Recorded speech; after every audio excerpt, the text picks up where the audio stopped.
hello. Hello. It's reading time with Kate, part 10. So we're on chapter 50. Thumbs had two fearsome looking boys with him. They were the size of children but had the cold, hard faces of grown-ups. "It's you," growled Thumbs.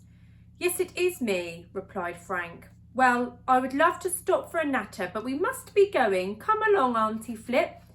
He tugged at the sleeve of his father's long, flowery dress. Urgh.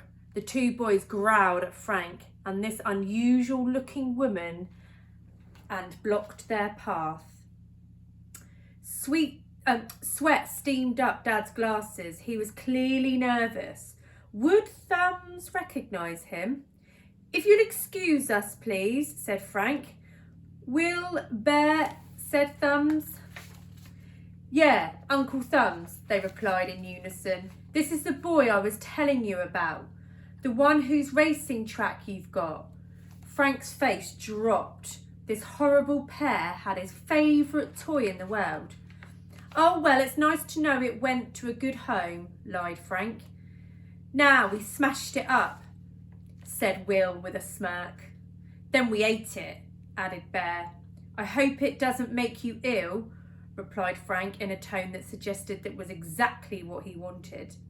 Then Thumbs turned his attention to his unusual lady trying to hide behind Frank. "Who are you?" he barked.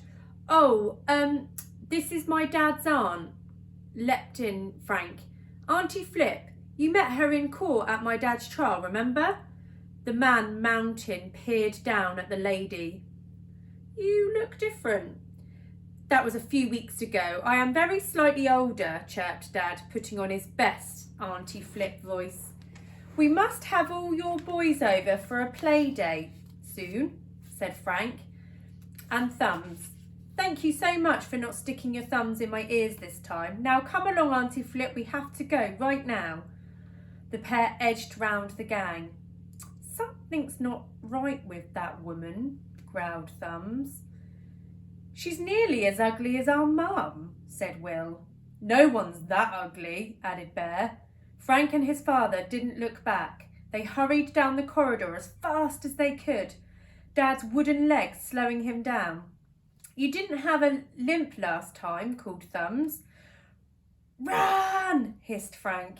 As soon as they turned a corner, he asked, "Dad, do you think Thumbs knew it was really you?" "I dunno. He's thick as two short planks of wood, but his 6 brothers are all banged up in here, so he's got eyes and ears all over the prison.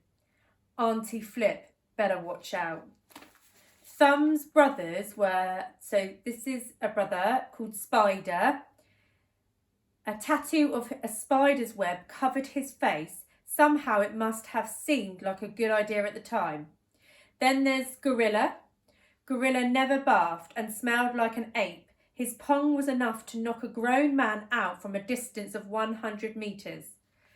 Then there's a brother called Brillo, so called because every inch of his skin was covered in thick, black, wiry hair, with which he would scratch his victims to death like a giant Brillo pad. Brillo was father to Will and Bear. These are the 3 of the 7 brothers, so Spider, Gorilla, Brillo. And then Shelf. This brother had a giant bottom that stuck out like a shelf. It was so big and heavy he could crush his enemies to death just by sitting on them. Then Knuckles. He wore huge gold rings on every finger, which made his punches all the harder. And then there's a brother called Warts. His face was covered in hundreds and hundreds of warts. Warts was the good-looking one in the family. So can you see them? So Shelf, Knuckles and Warts. Soon Frank and his father passed through the huge prison gates. "We made it," said Dad. "Just," replied Frank. "But there's no time to lose. Escaping from prison was the easy part. Now they had an epic task ahead of them." Chapter 51. Frank and Dad found empty seats at the back of the bus. As soon as the boy was sure no one could hear, he began telling his father all about his plan to steal the £500,000 from Mr. Big and put it back in the bank was a daring plot. When Frank reached the end, Dad's face was lit up. "It's brilliant, mate." "Thanks, Dad." The boy beamed with pride. "Just one problem." "What?" "We need a set of wheels to carry out this plan of yours." "Queenie." "We need her now more than ever." "Will she still be in the field where we left her?" No, the fuzz will have towed her away by now." "Where will she be then?" "They will have sold the old girl off for scrap." "Scrap?" "I know, but there's life in the old girl yet. I am just praying we get to her in time." "Me too. As soon as we've got home and I've changed out of this dress." "I don't know, Dad, it kind of suits you," joked Frank. "Very funny, mate. Come on, this is our stop." The scrapyard was like a graveyard for cars. Most looked beyond repair, with their crushed bonnets, missing wheels, and bodies brown with rust. A huge crane towered overhead, picking up cars by their roofs with a giant claw. Then it hoisted them through the air before dropping them into a giant crushing machine. This could squeeze any car, however big, into a brick the size of a microwave oven. Finding Queenie among the hundreds of wrecks was not going to be easy, but they desperately needed her. The Minnie had been a part of Frank and his father's lives for so long that she seemed like a member of the family. As they searched the scrapyard, the boy called the car's name out loud. "Queenie!" "Ha ha, she's not a dog, but it might just work," said Dad before joining in. "Queenie! Queenie! Queenie! Queenie!" As they paced the rows and rows of wrecks, Frank noticed many of them were police cars, no doubt destroyed by the pair's last escapade. He was too distracted to notice that something strange was going on with the crane. It was slowly rumbling closer and closer towards them. Now dangling right over their heads was a huge old Bentley that must have weighed a ton. A shadow fell across them. Frank realised it was suddenly colder and darker. "Dad!" "Yeah, mate?" "Look up!" At that moment, the crane released its claw. In the blink of an eye, the huge Bentley was falling through the air. "Look out!" shouted Dad as he pushed his son away. Boom! The Bentley smashed onto the ground, trapping Dad's leg underneath. The man remained remarkably calm. "Dad! Why aren't you screaming?" "It's my wooden leg. That's the one that doesn't hurt. I have to get you out." Using all his strength, the boy pulled his father from under the car. "How is the leg?" asked Frank. Dad examined it. "A few cracks and splinters. I can always get another one." Frank could feel the air whooshing around them. He looked up to see the crane's claw coming straight for them. "Dad!" The pair rolled out of the way and the claw dug into the ground. "Biff! Who is driving that thing?" asked the boy. Dad looked up to catch sight of the man in the crane's cab. He knew that devilish smirk anywhere. It was Fingers. Oh, Fingers and Thumbs, they're so annoying. They just appear. "Thumbs must have worked it out and told Fingers," said Dad. "They're on to us." "Let's run," said said Frank. "We need to find Queenie first." The pair scrambled to their feet and raced off round the corner, the crane's claw swooping down on them. "There she is!" exclaimed Frank. He'd spotted that old girl's bonnet poking out from a long row of wrecks. Queenie did not look her best, crumpled from crashing into a tree and with the yellow paint half washed off by the rain. The windscreen was smashed, the headlamps were cracked, and her roof had been bashed in. Frank and his father raced towards the old girl. "It's good to be home," said Dad as he slid into the driving seat and turned the key that had been left in the ignition. Roar! The engine roared like old times. "Let's go," said Dad, and the car zoomed off through the scrapyard. Bang! Frank looked up. The crane's claw had smashed through the roof of the car. With ease, the crane picked up the Minnie. "No!" screamed the boy as the little car swung through the air like a conker. Whoop! In seconds, Frank and Dad were dangling over the crushing machine with its terrifying metal mouth gaping wide. They could make out fingers in the crane's cab, laughing like a hyena. Oh no. Swing forward, son, shouted Dad. The pair threw their weight forward just as the claw opened to drop the car. See there? There's fingers in the crane. And there's Dad and Frank and Queenie. And look, the crane has got Queenie. Got them in the claw. Oh no. Come on. Surely Dad and Frank can get out of this. Hold tight, said Dad. Whoosh! The car fell through the air. Ah! Screamed the boy. Chapter 52. Queenie landed on the rim of the crusher. Thunk! She wobbled there, Frank and his father hanging between life and death. Swing forward again, cried Dad. They both swung forward and the car slid off the rim of the crusher and hit the ground. Thud! Dad then pressed hard on the accelerator, but no sooner had Queenie sped forward than the crane's claw smashed through what was left of the roof. Hold on, said Dad to his son. The man did a handbrake turn, putting the car into a wild spin. The claw tore the roof of Queenie, clean off Queenie. It was like peeling open a tin of sardines. I always wanted Queenie to have a sunroof, said Dad as the car smashed through a wide fence and sped out of the scrapyard. Roar! Still the crane thundered after him, its caterpillar tracks whirring as it gave chase. Ahead was a sign that read Low Bridge. The pair smiled at each other as they raced past it. Queenie zoomed under the bridge. Frank climbed up out of his seat and looked behind out of the brand new sunroof. The crane was way too tall. It smashed straight into the bridge. Duff! Bricks exploded everywhere.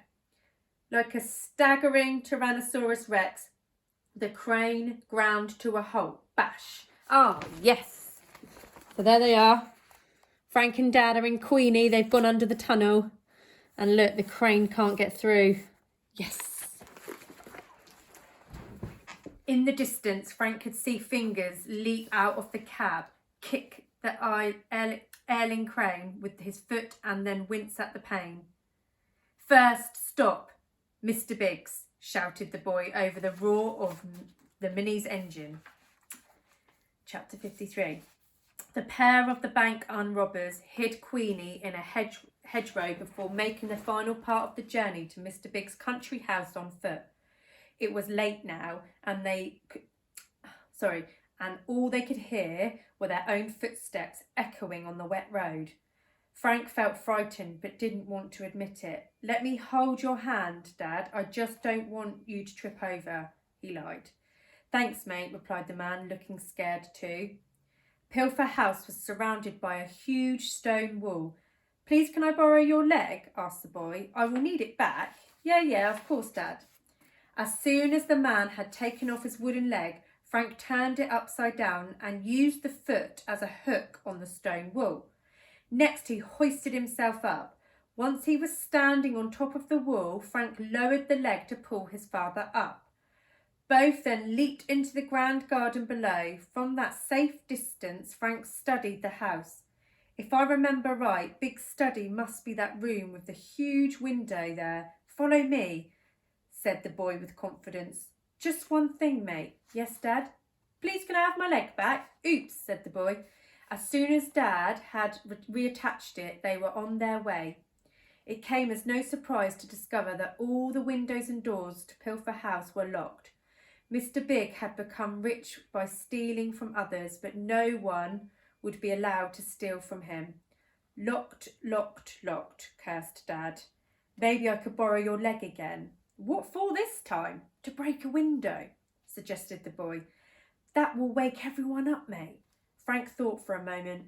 Dad, Big has got those two huge cats, remember? Yeah, horrible creatures called Ronnie and Reggie. So there must be a cat flap? Maybe I am small enough to squeeze through it. It's worth a try.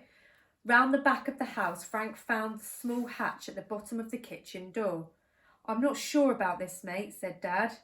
There's locks on the inside of all the windows. I won't be able to get in. You'll be on your own in in Big's house. It's dangerous." "I'm not scared," lied the boy. "From out here you can see if any lights come on in the house and warn me." "All right, but how are you going to get into the safe?" "I memorised the tune the butler made when he pressed the code in. Beep, boop, bleep, bloop." "You thought of everything." All right, in you go. But mate." "Yes, Dad." "Be careful." The boy nodded and ducked down on his hands and knees. It was a tight squeeze, but he just made it through the cat flap. Once inside the house, a deep, dark dread descended upon the boy. Here he was, alone in the dark inside of the home of a master criminal, about to steal £500,000 from him. It couldn't be more dangerous. As he crawled across the kitchen floor, Frank could hear something. He could hear snoring. The boy glanced over to the basket in the corner. Ronnie and Reggie were curled up together, sleeping. Frank tiptoed past them out into the corridor. This was longer than a football pitch, with doors dotted along either side. Which one was the study door? Suddenly, Frank felt sick to his stomach as he realised he didn't have a clue. Now he had no idea if he had come too far or not far enough. Frank tried a few handles and found they were all locked. Eventually he discovered one that wasn't. The boy opened the door as slowly and quietly as he could. Inside the room, darkness reigned, save for a dot of red light. The boy felt something stinging his eyes and burning the back of his throat. The red light glowed. It was the end of a cigar. A table lamp flicked on, blazing straight into the boy's eyes. As he blinked at the brightness, a voice said, "Well, if it isn't the little thief, I've been expecting you." Guess who it is? It was Mr. Big. "Oh, Frank, I hope you'll be all right." Chapter 54. "I am impressed, young Frank," began the master criminal. "Breaking into my house in the dead of night, you are a boy after my own heart. You need to come and live here with me and your mother. I could be the father you never had. I could train you up, teach you everything I know. You could become a master criminal like me. One day, all this could be yours." "I don't want it," snapped the boy. "I don't want any of it." "Of course you do," chuckled Big. "This is everyone's dream. Just think, your own swimming pool, servants. You can even race my fleet of supercars around the grounds. Join me," said the man as he reached out his hand. "No, never. No one says no to Mr. Big. Everything you have is built on hurting others. You know what? You aren't half the man my dad is." "Is that so?" Mr. Big leaned forward. "Which reminds me, where is that pathetic excuse for a human being?" The boy could just make out his father standing outside the window right behind Mr. Big. Frank didn't dare let his eyes drift over as he would give the game away. "He's in prison, of course. He doesn't know anything about me being here tonight." Mr. Big chuckled to himself. "Ha ha, a liar as well as a thief. I am not a liar." The man got up out of his seat. Not that it made much difference to his height. He shone a lamp into the boy's face. "Thumbs takes his nephews to visit his brothers in the Nick. Says he sees something fishy as you are leaving. Fingers is waiting outside in the motor and follows you to the scrapyard. There you go to get your crummy little car back. Why, what is your plan, my son?" "I am not your son. Tell me," purred Big. "No," shouted the boy. Mr. Big smiled to himself. The evil little man was clearly getting a kick out of upsetting the boy like this.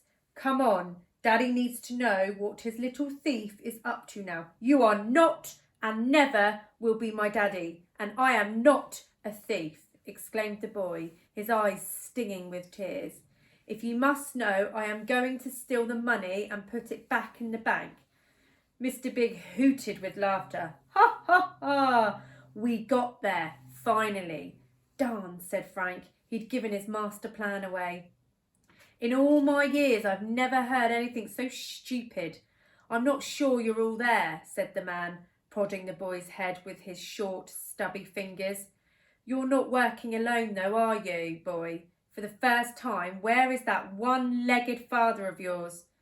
Mr. Big took a long drag from his cigar and blew the thick black smoke straight into the boy's face. Frank coughed and spluttered.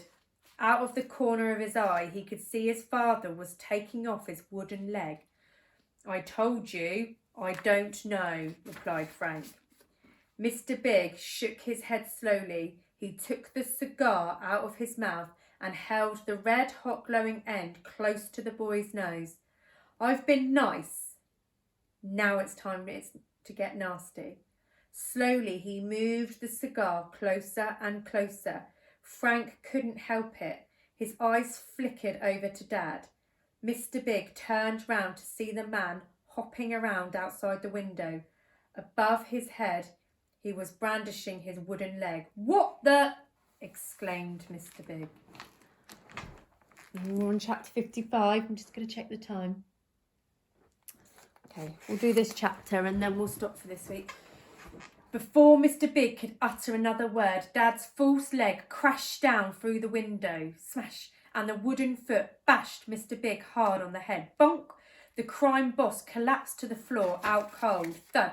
Someone would have heard that, said Dad, bashing the bits of broken glass out of the window with his fake foot so that he could climb through it. Thanks for saving my skin, Dad. My pleasure. I have been wanting to knock out that nasty piece of work for years.